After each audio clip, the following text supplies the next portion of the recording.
Buonasera a tutti, benvenuti a questo forum non soltanto del Centro Studi Interreligiosi della Gregoriana, ma organizzato anche, come vedete sulla locandina, in alto a sinistra, dalla Facoltà di Scienze Sociali della Gregoriana. E siamo lieti di avere il decano di questa facoltà, seduto accanto al rettore della Gregoriana, per un tema importante, quello della finanza islamica, tema importante però troppo poco conosciuto dai non esperti di questa materia.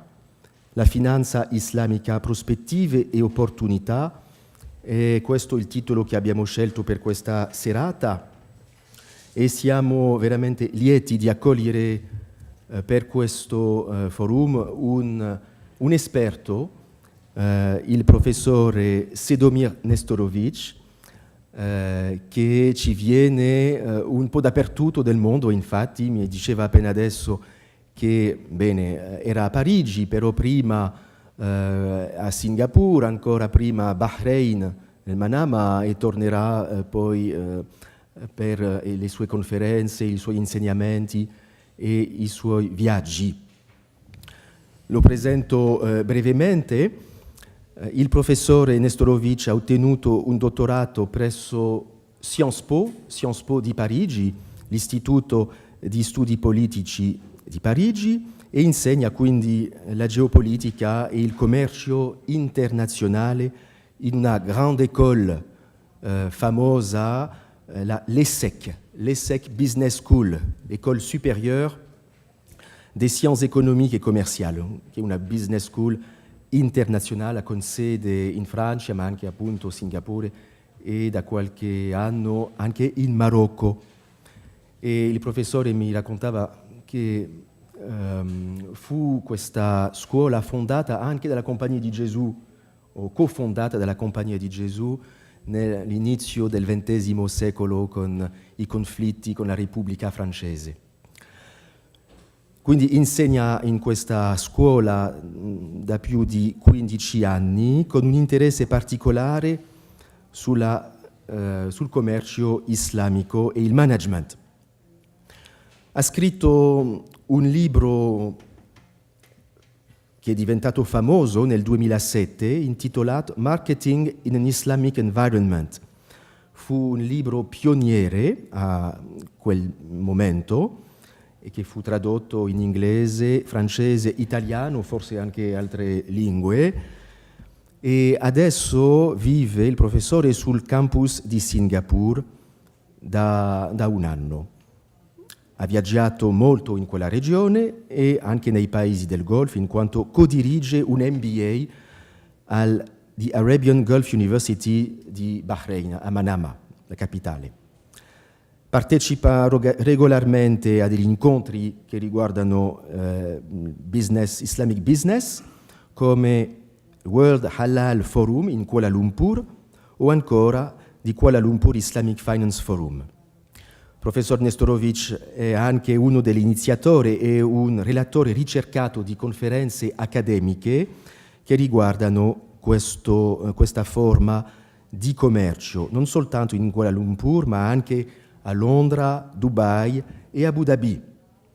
È stato premiato come Professor of the Week dal Financial Times nel 2012 per il suo contributo a un dizionario sulla finanza islamica.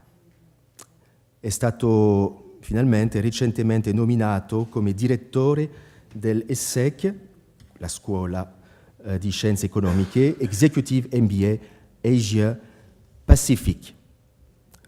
Bene, si potrebbero dire tante altre cose. Avremmo potuto, con tutte queste parole in inglese, rilasciare la conferenza in inglese, ma è meglio parlare francese, no? Quindi daremo la conferenza in francese con traduzione in italiano per coloro che non lo padroneggiano, avete se no la traduzione simultanea. Prenderemo quindi 40 minuti più o meno di ascolto e seguito come di solito da un dibattito. Ringrazio già il professore per il suo intervento. Merci. Merci, nous allons passer maintenant en français.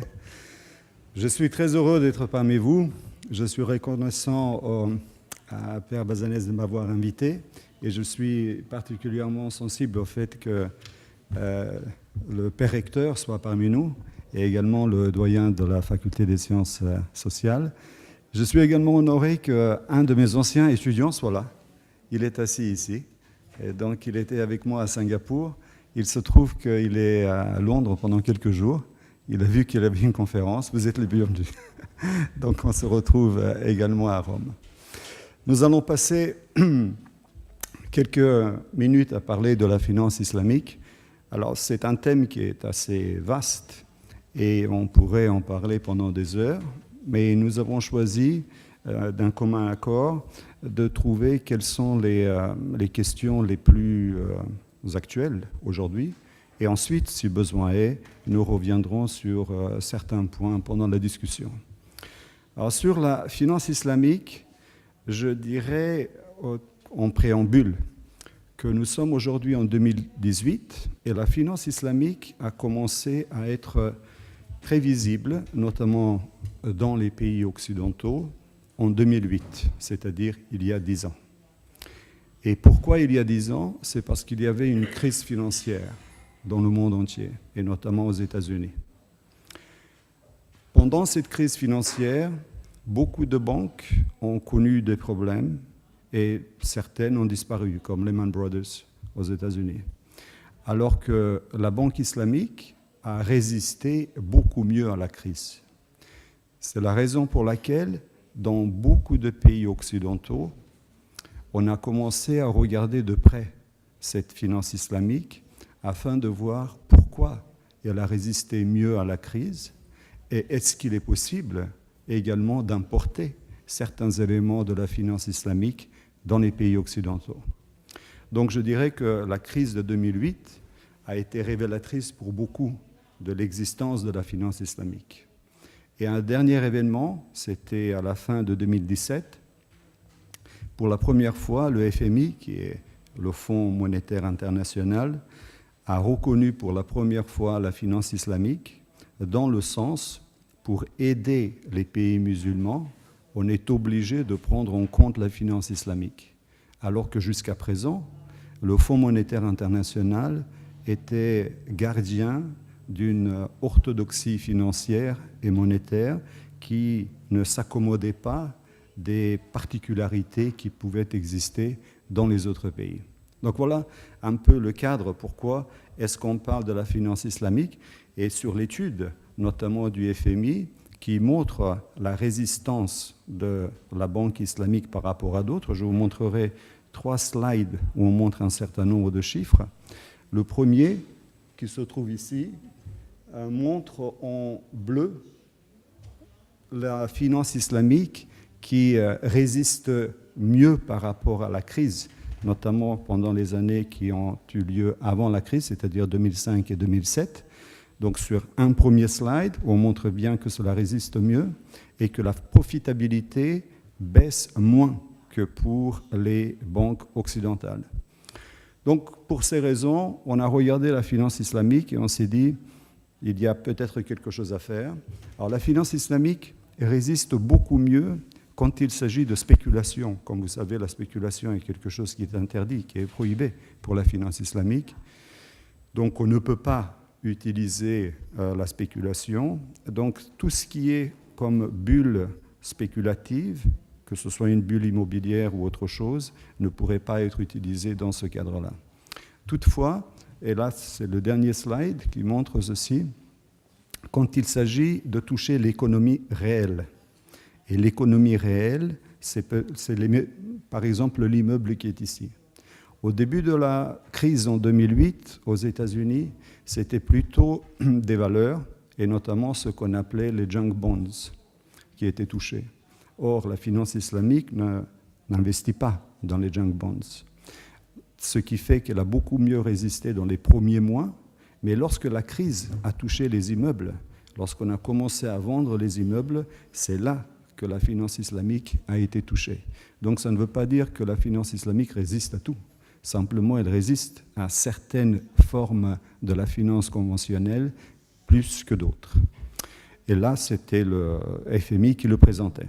Avant de commencer sur ce qui a été prévu aujourd'hui, juste pour illustrer quels sont les principes de la finance islamique, ce qui est donné en bleu, ce sont les interdits, et en bleu foncé. Et ce qui est donné en bleu clair, ce sont les obligations. Donc il y a 3 interdits et il y a 2 obligations. L'interdiction principale, c'est la riba, c'est-à-dire le taux d'intérêt qui est utilisé pour les transactions bancaires. Le deuxième élément qui est interdit, ce sont les spéculations et l'incertitude. Et le troisième élément qui est interdit, ce sont les investissements dans des activités dites impures ou haram. Alors que ce qui est une obligation, c'est l'adossement à un actif tangible, c'est pour ça qu'on parle beaucoup d'économie réelle, et par ailleurs, le partage des pertes et profits. Donc ce sont les 5 éléments qui sont utilisés pour la finance islamique, et certains d'entre eux posent problème en ce qui concerne la finance conventionnelle. Celui qui pose le plus problème pour la finance conventionnelle, c'est le taux d'intérêt. Dans beaucoup de pays, le taux d'intérêt à 0% est interdit par la loi, pour des raisons plus ou moins importantes. Mais en tout cas, il est interdit par la loi, ce qui fait que si quelqu'un veut venir avec de la finance islamique dans un pays où le taux d'intérêt à 0% est interdit par la loi, il aura beaucoup de problèmes. Et le dernier élément, c'est ce qui a été mis en dehors, en vert, c'est l'existence d'un Sharia Board. Et le Sharia Board est là afin de valider les différentes décisions de la banque et notamment de valider les différents produits et services qui sont offerts par la banque. Donc voilà à peu près les principes. Et pour aujourd'hui, nous avons choisi de parler des éléments suivants. Le premier élément, c'est que la finance islamique n'est pas très connue ou n'était pas très connue avant 2008 pour une raison simple, c'est que la finance islamique n'est pas un des piliers de l'islam.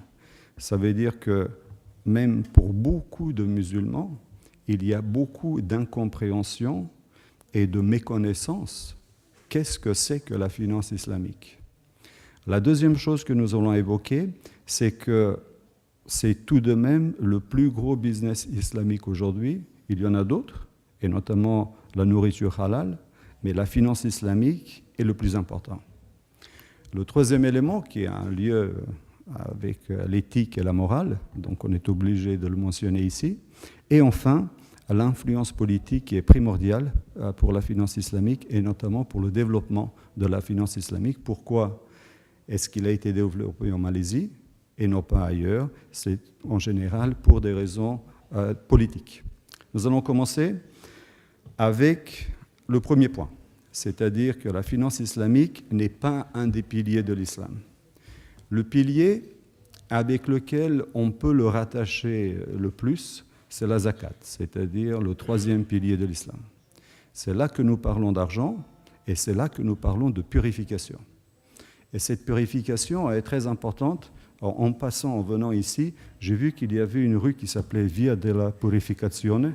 Donc j'ai pris la photo et je l'ai mis sur le slide, si tu permets.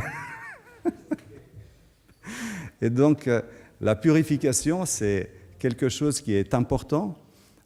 Et je me rappelle que j'avais donné une conférence à Singapour et il y avait des économistes dans la salle. Et quand j'ai parlé de la raison de la finance islamique, j'ai parlé de purification et les économistes m'ont regardé et m'ont dit « Mais qu'est-ce que c'est que la purification? On n'a pas appris ça en économie. » Et je lui ai dit « Mais tu sais, la purification, tu en as besoin lors du jugement dernier. » Et alors là, c'était parti. Plus personne n'écoutait. Enfin, c'était la révolte dans la salle, etc. Donc, il y a des thèmes qui sont difficiles à aborder. Donc, la purification, c'est quelque chose qui est important sur 2 angles.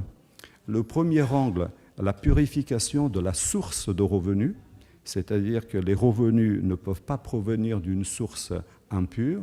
Et la deuxième chose, c'est l'utilisation de ces revenus. Et c'est la raison pour laquelle la zakat a toujours été utilisée afin d'avoir une possibilité de purification des revenus après les avoir obtenus avec le paiement de la zakat. On pourra y revenir plus tard si vous le souhaitez. Quand il s'agit de savoir quel est l'élément le plus important, j'ai retrouvé cette illustration qui est assez intéressante car elle est assez révélatrice et nous indique qu'il est plus important de ne pas avoir une source de revenus impure plutôt que d'essayer de purifier les revenus a posteriori. Donc, elle est bien indiquée ici, et c'est la raison pour laquelle il s'agit de quelque chose qui est important en termes de source de revenus et pas forcément de purification a posteriori.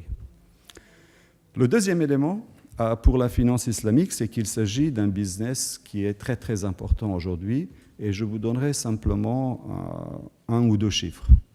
Les chiffres qui sont indiqués ici proviennent d'un document qui est édité tous les ans et qui s'appelle le State of Global Islamic Economy Report. Et ce rapport est édité par Dubaï. Donc à la fin de chaque année, tous les responsables du business islamique se retrouvent à Dubaï afin de confronter leur point de vue. Et parmi les chiffres qui sont donnés ici, vous voyez que la finance islamique aujourd'hui représente à peu près 2 000 milliards de dollars. Mais il faut maintenant reprendre avec les possibilités de comparaison. 2 000 milliards de dollars, c'est quelque chose d'énorme.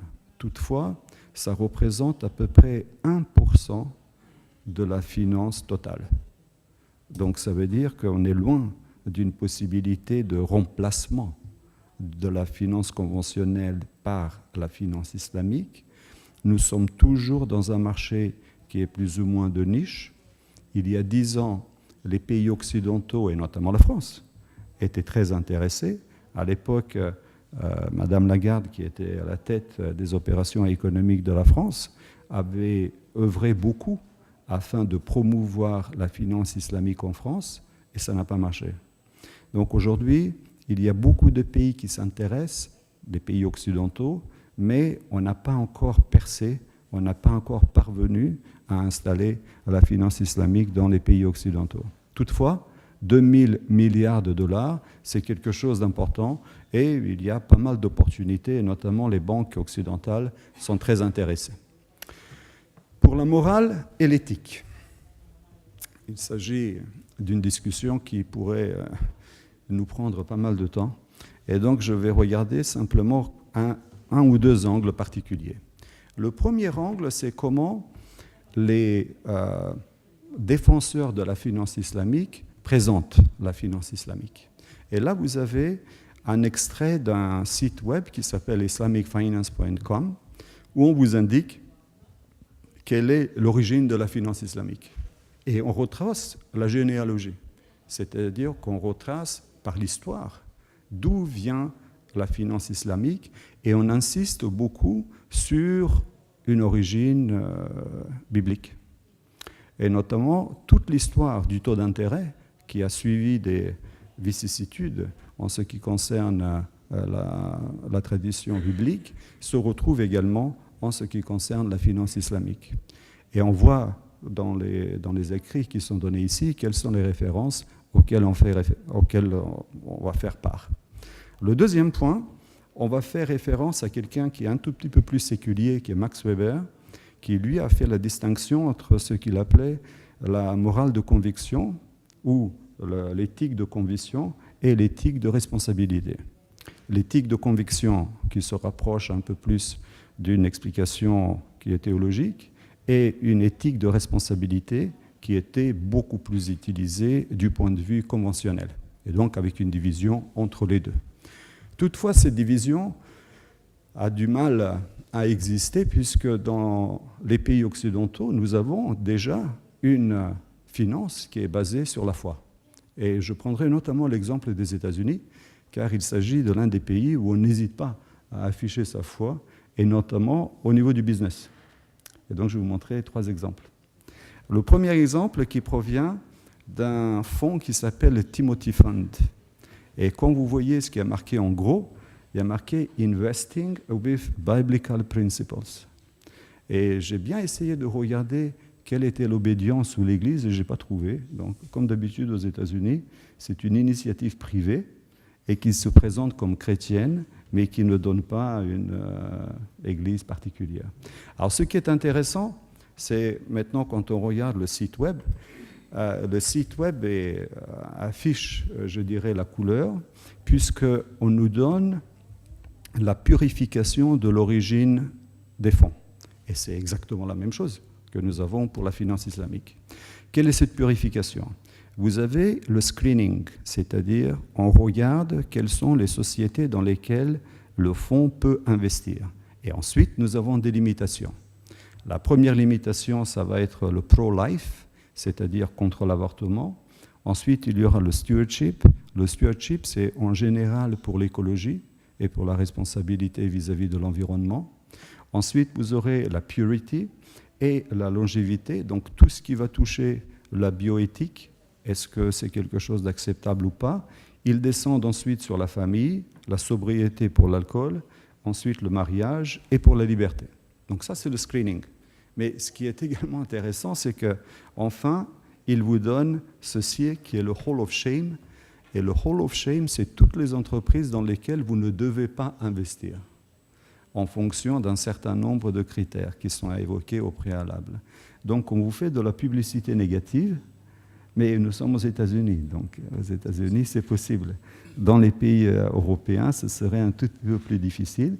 Et je vous invite à regarder le site, car on vous donne exactement, ici, par exemple, en ce qui concerne l'avortement, ici pour la pornographie, ici le loisir, ici le lifestyle, et enfin, vous avez les vices de l'autre côté. Donc, il y en a 3. Il doit y avoir le tabac, l'alcool et le jeu. Et ce sont les raisons pour lesquelles on vous dit qu'il ne faut pas investir dans ces sociétés-là. Donc les États-Unis n'hésitent pas à afficher la couleur. Un deuxième qui est l'Église presbytérienne.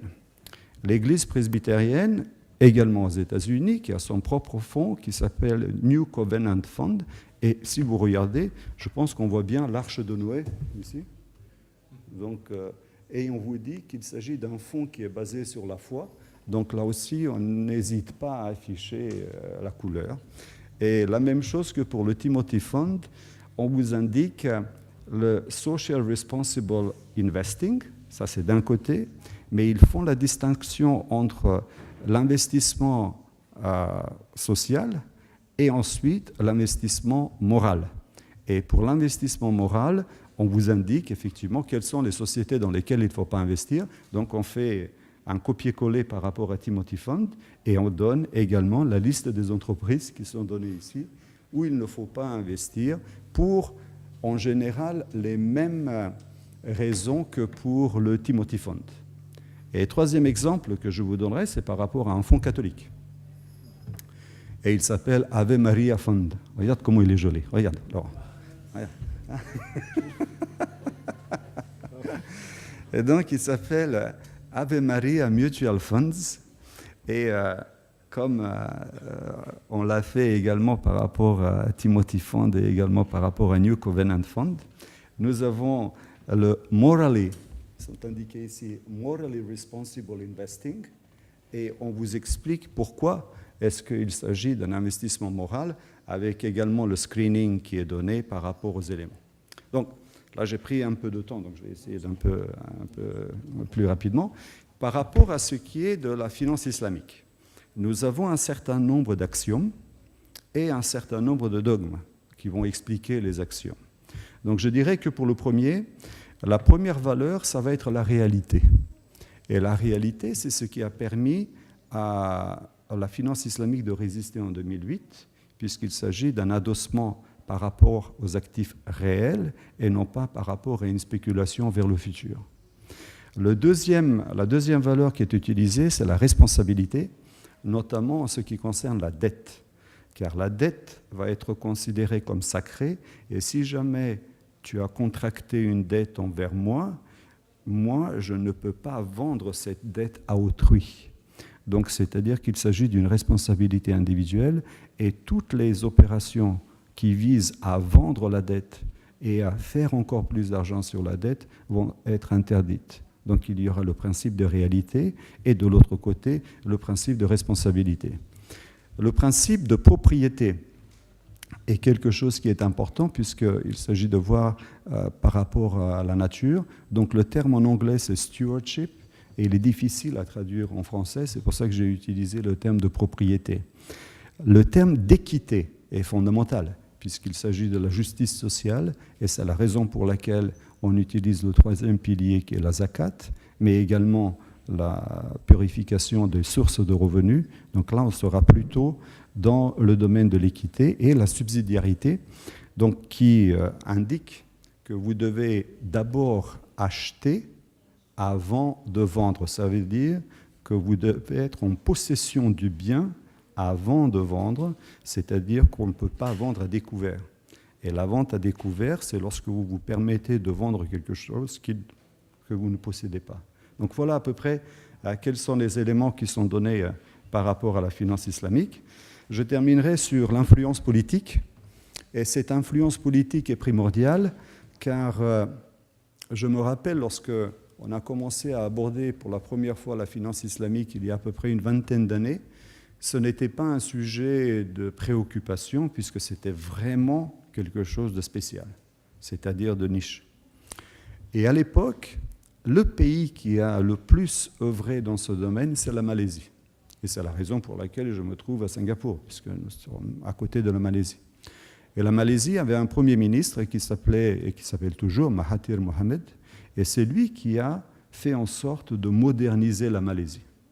Mais c'est celui aussi qui a un peu islamisé la Malaisie et qui a introduit les deux business les plus importants, c'est-à-dire la finance islamique et le halal.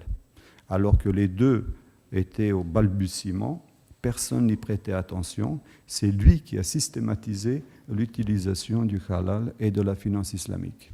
Dans les autres pays, je me rappelle très bien des conférences que nous avons eues à Dubaï, et notamment l'une des premières banques qui était la Dubai Islamic Bank, et le fondateur de la Dubai Islamic Bank avait demandé à l'époque au cheikh de Dubaï l'autorisation d'avoir une banque islamique.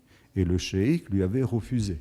C'était il y a 30 ans. Pour quelle raison? C'est parce qu'il ne croyait pas au concept de finance islamique. Et le fondateur lui a fait une embuscade devant la porte. Il s'est installé pendant 3 jours. Il n'a pas bougé depuis la porte avant d'obtenir la licence de la finance islamique. Tout ça pour dire que quand on regarde du point de vue du marché, qu'est-ce qui a fait bouger la finance islamique? Est-ce que c'est l'offre ou est-ce que c'est la demande? Il y avait forcément une demande latente d'une partie de la population musulmane qui était intéressée par la finance islamique. Toutefois, le nombre de ces personnes n'était pas suffisant. Donc il a fallu attendre qu'il y ait une avancée politique sur ce domaine, au moins dans certains pays, afin de pouvoir mettre la présence de la finance islamique. Aujourd'hui, la finance islamique progresse pour une raison qui est simple.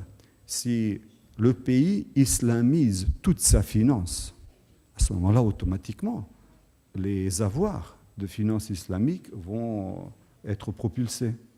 Et l'un des pays qui a islamisé toute sa finance, c'était l'Iran. L'Iran est un grand opérateur. Alors maintenant, l'Iran est un pays qui est mis un peu sur le banc à cause des sanctions, mais c'est un grand pays et il a islamisé la totalité de sa finance. Donc ça veut dire que les chiffres qui sont fournis par l'Iran, ce ne sont pas des chiffres qui proviennent de la demande, ce sont des chiffres qui proviennent de l'offre, puisque c'est le pays, par décision politique, qui a islamisé toute la finance. Dans les autres pays, comme l'Arabie saoudite, ils étaient très méfiants vis-à-vis de la finance islamique. Ils n'en voulaient pas, parce qu'ils estimaient en général que les rendements, c'est-à-dire le profit qui provient de la finance islamique n'est pas assez important. Donc ça veut dire qu'ils ont mis un peu la pédale douce en ce qui concerne le développement de la finance islamique, mais par la suite, ils se sont rendus que c'était quelque chose d'intéressant. Et maintenant, tout le monde y est. Parmi les pays du Maghreb, et là j'ai un représentant du Maroc, est-ce qu'on avait la finance islamique il y a encore 2 ans? Non, dans aucun des pays du Maghreb. C'est une nouveauté que nous avons et il fallait à chaque fois demander l'autorisation du pays afin d'obtenir la licence de la finance islamique. Ce n'est pas quelque chose qui est accordé simplement, en raison notamment du problème du taux zéro qui est appliqué et qui est interdit dans beaucoup de pays. Donc en conclusion, je dirais que la finance islamique se développe et va se développer. Et je dirais qu'elle va se développer pour une raison simple, c'est parce qu'il y a une volonté politique derrière, un certain nombre d'États qui vont propulser la finance islamique. Quand on regarde la demande, cette demande n'existait pas. Toutefois, et je prends l'exemple de la Malaisie, et la demande n'existait pas il y a 20 ans. Mais maintenant, avec l'existence de la finance islamique, nous avons une demande qui provient de la population malaise. Donc, si on fait la même chose dans les autres pays, il se pourrait qu'on puisse créer la demande sur la finance islamique alors que cela n'existait pas auparavant. Et pour terminer, plusieurs exemples. Ici, vous avez l'exemple de la Malaisie, où on vous indique qu'ils sont très contents d'obtenir 27% du système bancaire sous l'égide de la finance islamique. Mais ça veut dire que pratiquement les 2/3 ne le sont pas, ou les 3/4 ne le sont pas.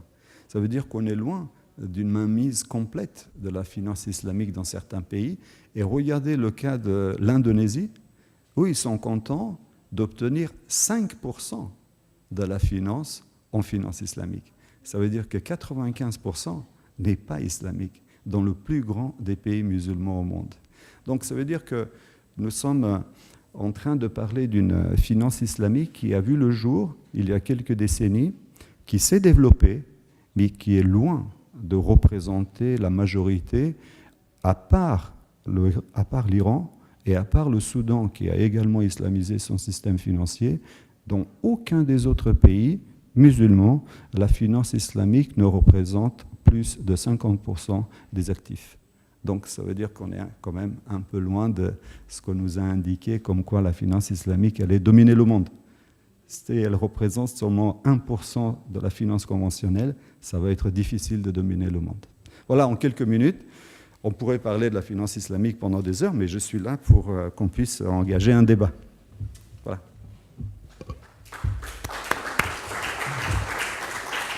Merci. Grazie al professore Sedomir Nestorovic per il suo intervento chiaro e preciso, in mezz'ora, veramente bravo. Lei ci ha parlato quindi di questa finanza, infatti molto recente, 10 anni soltanto, 2008, dopo la crisi finanziaria mondiale che abbiamo conosciuto, e perché ci siamo interessati a questa finanza, perché appunto ha resistito maggiormente alla crisi che la finanza convenzionale. Bene, questa precisione su i pilastri di questa finanza, la proibizione della riba, cioè della speculazione, dell'interesse che possiamo guadagnare facendo questi scambi di finanza, la speculazione, l'investimento in attività haram, impure, oppure le obbligazioni, cioè di investire su cose reali. Bene, quindi già ci ha dato varie luci su il volume finanziario mondiale, su se dobbiamo preoccuparci o no. Farò la domanda in francese, quindi passiamo al francese. Tu disais que nous ne devons pas nous inquiéter, Oui. n'est-ce pas, hein? Mais est-ce que, voilà, c'est un sujet de préoccupation tout de même, est-ce que, parce que dès on met le mot islamique à côté du mot finance, c'est un grand inconnu, on se demande mais qu'est-ce qu'ils ont de particulier? Alors tu as essayé de le dire, est-ce que ce serait un moyen d'islamisation moderne, postmoderne des sociétés? Parce que tu as parlé à un moment de sujet de préoccupation. Est-ce qu'on doit quand même se préoccuper? Mais pourquoi avoir peur? Puisque finalement, ça a l'air très bien tout cela. Alors je dirais, on commence avec les questions-réponses. Oui. Oui. Donc, je donne cours sur le business islamique et le dernier que j'ai donné, c'était la semaine dernière à Paris. Et dans la salle, je n'avais que des avocats français. Et dès qu'on leur a parlé du terme islamique, la moitié voulait me tuer sur place. Parce qu'ils n'aiment pas parler de religion, quelle que soit la religion. Et notamment quand il s'agit de parler de l'islam. Puisque l'islam a également une presse, une présence médiatique, due parfois à des éléments qui sont très importants. Mais en tout cas, l'islam ne jouit pas d'une bonne presse. Donc c'est la raison pour laquelle soit vous présentez des produits halal, soit vous présentez la finance islamique, soit vous présentez ce qu'on appelle de la mode islamique. Tu vois ce que c'est la mode islamique? Oui. Voilà. Donc, quel que soit l'élément, là vous avez énormément de pression qui arrive. En revanche, quand il s'agit purement de la finance islamique, qui travaille dans les banques islamiques? En général, ce sont des gens qui viennent de la finance islamique et qui ont été formés un peu à la charia afin de pouvoir travailler là-dedans. Parce qu'on demande d'abord des gens qui sont capables de maîtriser les techniques financières. Et une fois qu'ils maîtrisent les techniques financières, ensuite ils viennent pour la charia afin de se former dessus. Ça veut dire que ces gens-là, a priori, n'ont pas un agenda politique derrière lorsqu'ils veulent mettre en place de la finance islamique dans un pays. Ça, c'est pour les opérateurs. Maintenant, il faut voir le régulateur et il faut voir également l'actionnaire de la banque. Peut-être que l'actionnaire de la banque, lui, il a derrière lui une autre volonté, qui n'est pas simplement une volonté de business. Et quand on prend le régulateur, ça peut être le pays d'où vient la banque en question. Peut-être qu'elle aussi, elle a une volonté qui n'a rien à voir avec une volonté économique. Mais quand je vois les directeurs généraux, quand je vois les opérateurs qui sont dans les banques, et quand je discute avec eux, je ne vois pas une source d'inquiétude. Pour les actionnaires et les pays, c'est une autre question. J'ai répondu à la question. Sì, sì, la question. Vi ringrazio, buona serata.